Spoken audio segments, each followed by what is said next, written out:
Oh, this is no. Easy. Easy. I'm fully willing to admit Yeah. that this is maybe me just wish casting. Welcome to On Deadline, the Washington Examiner's political game show. I'm Tianalo Desher. And I'm Christian Daytalk. Each week we discuss the latest news and give our opinions on it. You get to decide with whom you agree and vote for it in the comment section. Don't forget to like, subscribe, and share this video with your friends. We begin this week, as always, above the fold, with not just the biggest story of the week, but the biggest story brought to you exclusively by the Washington Examiner. That's right. Christian just had the opportunity to sit down with the man that moves markets in the good direction, not the bad one, Treasury Secretary Scott Bessent. And Christian, I have to ask you, fascinating to hear Treasury Secretary Bessent, after, taking a correct victory lap over one big beautiful bill, previewing what may be to come by saying, we may declare a national housing emergency, focusing not just on interest rates, which we'll get to in a moment, but also looking at affordability based on local regulation, different building codes in different areas, which we know zoning has to do with development. So tell me about this interview. What was the context of viewers? I know they can see the whole thing on washingtonexaminer.com, on our YouTube channels, but what were the highlights of this housing conversation you had? Well, I was taken totally by surprise, Tiana, to be quite honest. And I would say this is a welcome announcement, or preview, I guess we should say. This is not set in stone, for folks on both sides of the aisle. Because let's be honest, we know economy runs everything in politics. And affordability is just a word that gets thrown out there. We heard it from Joe Biden. We've heard it from Donald Trump on some issues. But in reality, some of these policies haven't actually made it easier for people to buy groceries, fill up their car and go to work, and most importantly, secure shelter, whether it's purchasing a home or a condo or renting an apartment. And we have data that shows, shout out Freddie Mac, we have a 4 million unit housing shortage in this country. Yes, population, demographic shifts and immigration is a part of it, but we've got these big private equity firms, shout out BlackRock, coming in, buying up homes, buying up condos, pricing people out. And on top of that, the rising supply costs make new construction even harder. So I was very happy to hear Scott Bessent say that we want to tackle this next. It is non-political. There are a lot of questions up in the air about what will actually happen. But like you mentioned, they're examining ways to standardize building and zoning codes. They're obviously pressuring the Fed to lower interest rates. And I think most importantly, they are doing this in a way which doesn't, like Donald Trump has tried to do, flirting with some of these technology industries, doesn't nationalize all of these independent construction companies. So my question to you is, how does this square in with the president's push to lower interest rates, get Jerome Powell to finally announce cuts that we'll probably have them this month, and of course fire Lisa Cook? So the interest rate conversation is sort of the chicken and the egg dynamic, where people have been trying to decide, is it the mortgages that are making the homes more affordable? I would argue no. Yeah. To a small extent, right? Entering a market where the baseline, average 30-year fixed mortgage is 6% rather than the 2021, as you and the Treasury Secretary are talking about. That's right. That we're never going back to a magical era of 1.5% mortgage rates. That is a barrier in terms of what your monthly payment is going to be. And it makes it so, of course, you can only have a house that's maybe, $100,000 cheaper. But on their own, interest rates are not the cause of the housing crisis, right? They're an effect because the interest rates stay high in order to temper demand. But again, it's just because we've built too little, because we have that 4 million person vacancy. So the last time the Federal Reserve cut interest rates, as we have talked about ad nauseum on this program, they cut by 100 basis points from September through December of last year. And in that time, the 30-year fixed mortgage actually increased by 100 basis points because it wasn't the housing market. There was still too much demand that was really independent of the mortgage rates. Because if you are having children or moving out of your parents' home, you need a new home. There's only so much you can shack up with new roommates or, live in your parents' basement until you're 35 years old. In the last year, from July 2024 to 2025, I was curious, over the movement between home ownership versus renting. So the average 30-year fixed mortgage rate has declined about 3% in the last year. The Zillow Observed Rent Index is up almost 3%, which goes to show that this is, even if you give homeowners relief, it would not trickle down into renters. Right. So that's why the focus on supply side economics is so important. Yeah. And, by all indication, the Federal Reserve is gearing up to finally cut the federal funds rate in September. I think Trump is still acting within the confines of the Federal Reserve Act and going after Lisa Cook for cause, or what he says is cause, right? Like mortgage fraud is a real thing. Well, on that note, I just want to cut in because we got an announcement from Bill Pulte at the White House Tuesday morning. They're actually raising a secondary criminal inquiry against Lisa Cook. He didn't give us details on this. So they are definitely zeroed in on her and her alleged wrongdoings and her alleged mortgage fraud. Yeah, I mean, she's not someone I'm going to go to the mat for to say, like, this woman has incredible integrity, because we know with her academic record, it's not like Dr. Manara at the CDC. Yeah, so this is one where right now she hasn't actually denied what committing mortgage fraud, and like frankly, we should expect, like, mortgage fraud is one of those things that only rich people do, and they almost all get away with it, and we absolutely should be going after more white collar crime. Agreed. But the point is, Trump is still acting within the confines of the Federal Reserve Act. To get really wonky about the constitutional structure, Trump could be going after the Fed's independence entirely, right? Yeah, Challenging we talked about that before. But he's not. He's operating within the confines of the Federal Reserve Act, saying, I'm only firing someone for cause. It might be a little tenuous, and we know the, greenback, U.S. dollar doesn't love what's going on, but so far, treasuries are holding okay. They have faith with, if the Fed cuts interest rates in September and Trump only is going after Lisa Cook for cause, we'll survive this. I think the administration's energy, because they are going to get what they want. The Fed they're always too late. They were too late to increase in 2021, and they're too late to cut now. But the focus should be absolutely on the supply issue. And so it's this ongoing war with unilateral action versus work to codify law. One big beautiful bill codified a bunch. With the housing stuff, you could see Bessent take the reins of the Senate housing bill that left the Senate Housing Committee. But what about the tariffs? Did you guys get to talk about the tariffs? Because constitutionally, again, right now you have a appellate court saying the IEEPA tariffs, so these are not the steel and aluminum, the specific sector tariffs, but broadly, we're tariffing everyone at least 10%. You heard the word reciprocal. This is what we're talking about. The reciprocal tariffs. Exactly. How did he explain away that, if at all? Well, he didn't really, and I think it's interesting, given this focus of Bessent's tour on Monday, on Labor Day. He was there at the McLean family restaurant in Northern Virginia, which is where I interviewed him. And then made stops at another diner in Northern Virginia, and then a local, long-standing restaurant in Georgetown in D.C. And he explicitly said, I only want to talk about no tax on tips. I only want to talk about no tax on overtime and no tax on, new car payments as long as you buy American. Because I think they're starting to feel the pressure, not only with these legal challenges of the tariffs themselves, which the Trump administration did suffer a loss last week. It will be appealed. They've got about a month to get the Supreme Court to take up the case. But on top of that, I think they're very worried about what the inflation data is going to look like for August, which will come after a potential rate cut from the Federal Reserve. But let's go back for a second. Let's look at the July numbers that came out in August. Both CPI and PCE came in either below expectations or right at them, which again, as these tariffs have started to be implemented, is surprising to most economists. And there's a number of factors there. Obviously, companies have decided, either because they have a backlog or because they're unsure of where this is actually going to go, not to pass on cost to consumers yet.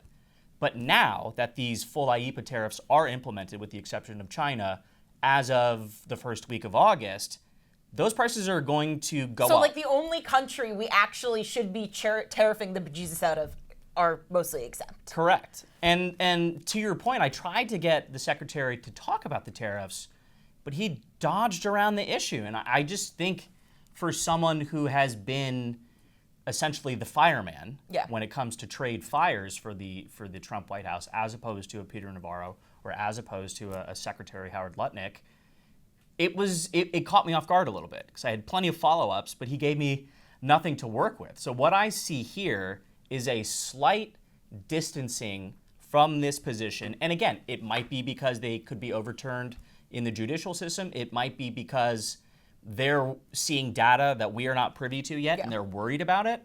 But it's certainly something that if you've got these two legs of the Trump economic platform and you knock one of the legs out, how's the stool going to stay up? And you've been talking about this in particular, and I've been talking about it too, but Tiana is an economist, so she knows more than I do.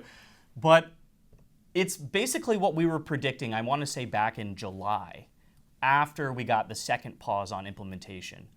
Is this actually going to happen? And at this point, I'm not so sure these are here to stay, like Peter Navarro and like Donald Trump himself have said they will be.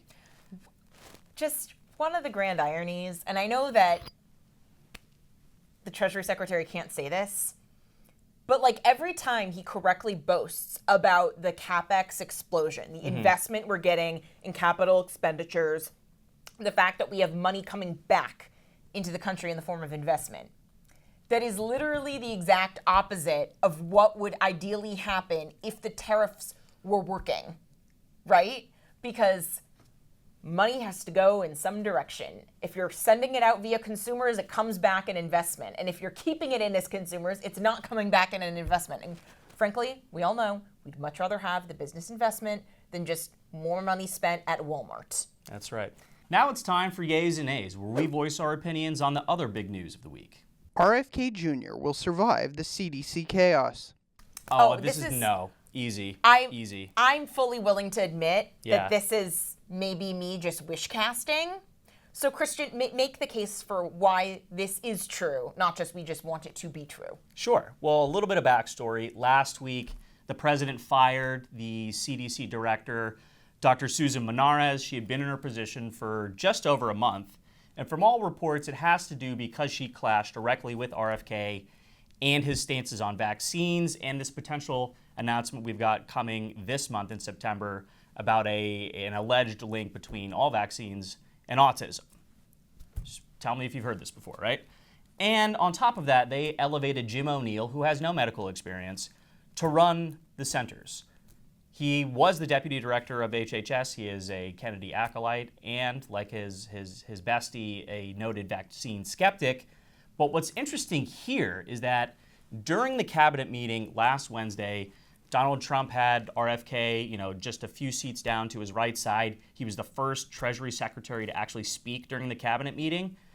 But the public outroar, coupled with CDC walkouts of high-level leadership and dozens, if not hundreds, of actual staff and scientists at the CDC campus in Atlanta, appears to have Donald Trump changing his mind a little bit because, just weeks after we got the news from FDA that they are going to, I'm not sure what the exact right word is, but essentially prohibit certain COVID vaccines from being administered to certain people and in certain jurisdictions over health concerns.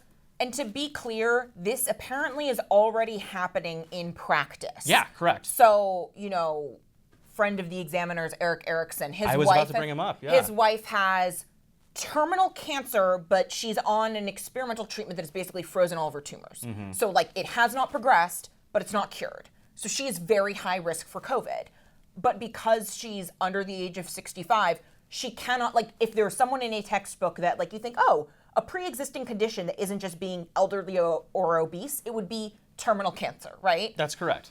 And she can't get her COVID vaccine Yeah. because it's right now just regulatory chaos. So it's not even this might be happening in the future. It's already happening. So much for that medical freedom, right? Yeah. Denying a cancer patient her COVID vaccine that she wants, not that is mandated. Correct. Fast forward to Monday, and we get, a truth from Donald Trump saying essentially, I want all of these vaccine producers and any medical group essentially who has this data to release all of their efficacy information to prove that these shots are safe. There's a lot going on here, but the first and foremost is that obviously Donald Trump appears to have split with RFK on this issue. I think looking back to 2020, Trump probably wishes COVID didn't happen because it probably cost him the White House for his second consecutive term.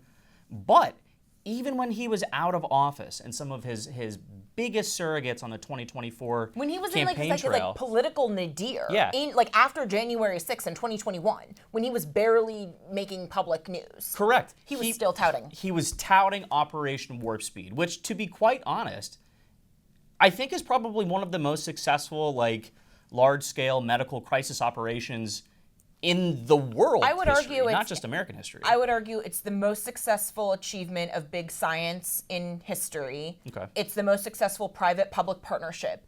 It quite literally epitomized what a bigger government conservatism would exist to do. Yeah. Also as that's like a well said. national security force against the fact that this thing definitely leaked from a Chinese lab. I'm not saying it was a bioweapon, but clearly this thing came from a biolab, not a wet market. But with the Operation Warp Speed stuff, this I think is the issue. The RFK Jr. alliance with Trump was always purely pragmatic. Yeah. Trump is not a Maha person. No. He loves McDonald's and Diet Coke, and that's why just look at his ankles, guys. Come on. he's not a Maha person. I mean, that's almost one of the things like I respect the most about Trump. Dude intermittent fasts and then like binges on McDonald's, and then like, girl, same. But I think the way you stay in Trump's good graces is never to upstage the man. Yeah. Never upstage MAGA. Maha is not bigger than MAGA, and MAGA is whatever Donald Trump wants it to be. Correct. And the second you start taking aim at like Operation Warp Speed, which in my opinion, that should have won Trump the Nobel Prize. Like if you just think about like the estimate is in the tens of millions of lives saved. Yeah. Less because of access that we have to it in 2025, but like people forget in 2021, if we did not have vaccines, blue states would have stayed, and blue cities would have stayed locked down for maybe 4 or 5 more years. Well, what's the normal regulatory track on a vaccine? It's like 5 to 8 years, right? And he got it. We were having months. shots in It was in arms months. in the clinical trials in Yeah. March. Yeah. Right? So I mean, like to be honest, he gave Joe Biden a huge gift. he gave a massive gift, right? Yeah. And like so all of this is my Operation Warp Speed defense. One of the reasons why I think RFK Jr. doesn't pass muster is because he is just he's like the Waluigi version of Anthony Fauci. He is just Anthony Fauci with the same dogmatism, with the same God complex, with the same inability to treat people as intelligent beings who are capable of understanding studies and research and fact findings, just in the opposite direction. Just like replace, your 27th COVID jab with crystals and, non-seed oils and creatine and stuff that podcasters can grift to you. If, I'm not remotely going to defend the public health establishment's behavior during COVID. We know they did this in part to themselves by saying racism is a public health crisis, so while you can't, I know people who couldn't go to AA meetings who relapsed during COVID, and you could go to a George Floyd riot, and the public health people said, okay. After the vaccines came out and we had the data to show that it meant that if you caught COVID, you would not get sick and die. They said you still need to wear a mask. They said the vaccines would prevent transmission. They didn't. But still, I got vaccinated, and that's great because it meant I never got sick, but some people who I know who did get sick, they just didn't get nearly as sick as people who weren't vaccinated, or they didn't get hospitalized. Everything about the learning loss. There were 12 ways to Sunday, public health officials disgraced themselves. The solution is not to break the infrastructure of what public health does well. Yeah, I really have nothing to add there. I think, as a metaphor, RFK wants to throw out not only the baby with the bathwater, he wants to get rid of the entire bath. Yeah. And have an outdoor shower, and like you mentioned, jam with some crystals or whatever. And look, if Donald Trump, noted Terminator in chief, is on a firing spree, I think he might want to look at HHS to, continue that streak, and I'll leave it there. Now it's time to fill in the blank. Blank will be the big winner during the government funding negotiations. Oh, this is easy. 100% it's Donald Trump is going to be the big winner, and I'll tell you why. because Democrats are spineless at the moment. I'm looking at you, Senate Minority Leader Chuck Schumer, who just a few months ago, telling everyone we're going to block Donald Trump's spending package, and then goes in overnight and secretly votes yes to advance it, and then yes on the floor of the Senate. Look, Democrats, I don't want to beat a dead horse, but they have no idea who they are right now. Not only are they trying to fight Donald Trump, they're quite literally fighting each other for control of their own party's identity. And I think there is a growing swath of that party's electorate who are tired of Democrats playing by the rules. They want to see fight, and quite frankly, even Hakeem Jeffries, during his 28-hour-long filibusters on the House floor, his fighting is ineffectual. It's great publicity. It lets him, fundraise $10 million in an off-year campaign cycle 24 hours after, ending that speech, but it doesn't actually effectuate any change. It doesn't actually obstruct the Republican agenda or Donald Trump's quest to expand executive power. And to be quite frank, shutting down the government would give Trump an even greater push, right? Like, lawmakers won't be there. You don't want, if you're a Democrat, the last thing you want is Russ Vought in charge of federal outlays. Yeah. Because practically speaking, it's OMB and Treasury, right? Correct. And just, Tiana, again, we're really in the weeds here. In a government shutdown, OMB, the Office of Management and Budget, determines what federal employees should be furloughed or are essential and can keep working even though everyone else is at home. Who do you think is going to be working under a government shutdown? It's certainly not the people who the Trump administration is trying to get fired. It's the people who the president has appointed to these positions and are actively working 48/7 to push the agenda. If you have the word diversity or equity or inclusion in your job title, you're going to be terminated and deemed non-essential. At least furloughed. Yeah. And now you might be saying, it sounds like what you're saying suggests the opposite, that, perhaps Donald Trump won't be the winner.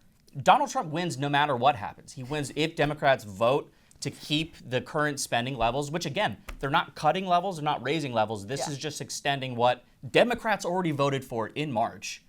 And if they don't, if they decide to shut down the government, then they get to point at the Democrats and say, oh, they're obstructionist, blah, blah, blah, blah, blah. We're trying to make sure these hardworking federal employees who are sticking here and dealing with all of our BS and still doing their jobs and trying to help the American workers, that means they don't get paychecks. Like, it's a lose-lose situation for Democrats. They put themselves here, and therefore I think Donald Trump wins no matter what. It's incredibly weird to say that, 10 years after becoming the main character of American politics, Donald Trump is still at the zenith he is in a better position politically than he literally ever has been. Yeah, it's insane. It's Trump's world and we're just living in it, which is why my answer is going to be, it's kind of a cop-out. I'm hoping the Constitution will be the big winner of the shutdown fight. And here's what I mean. Donald Trump has no real constraints within his own party. Correct. And in part, that's because Trump temperamentally is a moderate on the things that matters, right? He's never pushing people to go back to 1995 with stuff that's actually controversial, whatever, gay marriage or cutting Social Security, the latter of which obviously, that's what I would do. He's facing no real opposition from the Democrats.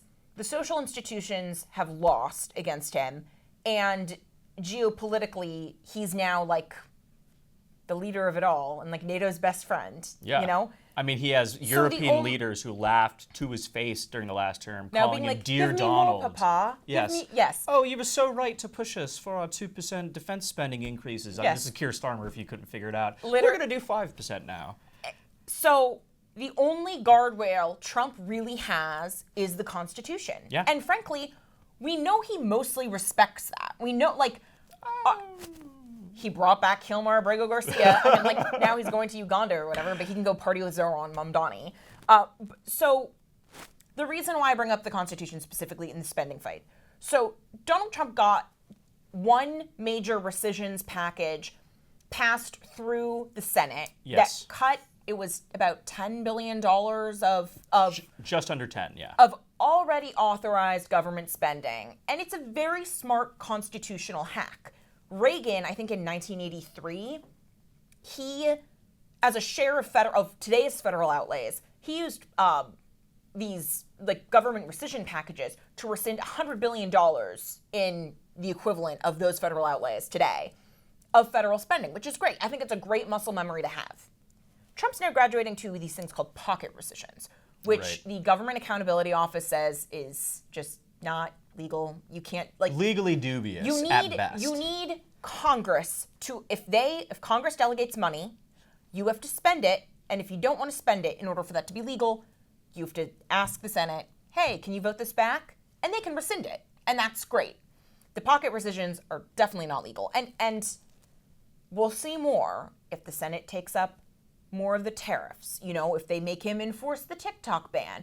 Right now, I think as like an institutional small c conservative, that's the stuff that scares me the most.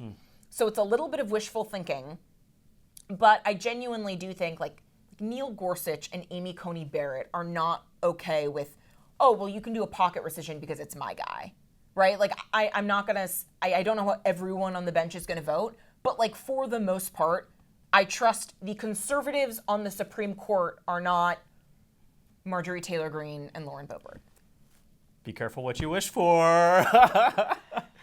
Please don't tell me I just memed that into reality. Anyway, that's our time for this week. Don't forget to like this video, let us know who won this week's clash in the comments, and subscribe to the channel. In the meantime, you can check out more of our great reporting at washingtonexaminer.com. I'm Christian Daytalk. I'm Tiana Ladesher. And we'll see you guys next week.